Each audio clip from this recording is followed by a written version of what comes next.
যখন বিভিন্ন স্কুলে কবে এক্সাম হবে, কেমন প্রশ্ন প্যাটার্ন থাকবে এটা নিয়ে নানান সমস্যায় পড়ছো, তখন দেখো তোমাদের জন্য বাংলা কোশ্চেন্স। হ্যাঁ, 2025 এর অ্যানুয়াল এক্সামে অর্থাৎ থার্ড সামেটিভ, ও হ্যাঁ থার্ড ইউনিট টেস্ট, যেটাই বলো। দেখো এখানে উত্তরগুলো কিন্তু স্টুডেন্টরা করেছে, দু একটা ভুল আছে আমি দেখছি।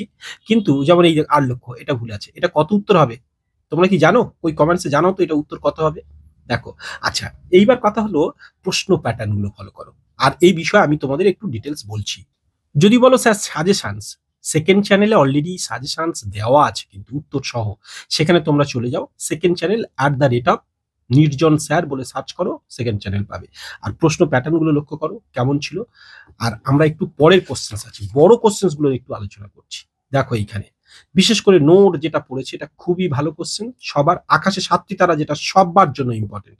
এটা ওরা দাগ দিয়েছে কেন বুঝতে পারছো? আজ সকালেই এগুলো ওদের পড়িয়েছি, তাই ওরা এগুলো পেরেছে সাথে সাথে।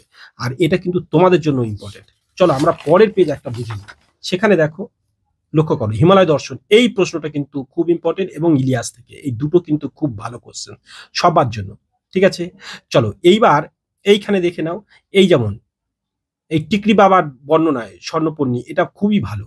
আচ্ছা, এইবার ভাব সম্প্রসারণ তো যে যার মতো আসতে পারে, এখানে একটা গল্প দিয়েছে। আর রচনা যেমন পরিবেশ দূষণ তার প্রতিকার বাংলা, আমাদের কিন্তু এই রচনা চারটের মধ্যে তিনটে কমন পেয়েছে।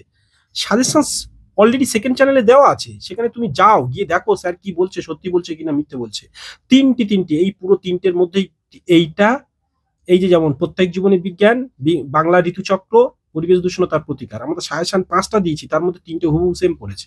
বুঝতেই পারছো? চলো এগুলো তোমরা প্র্যাকটিস করো। আর অন্যান্য প্রশ্নপত্র অলরেডি শর্ট ভিডিও সেকশনে রয়েছে, তোমরা সেগুলো দেখতে থাকো।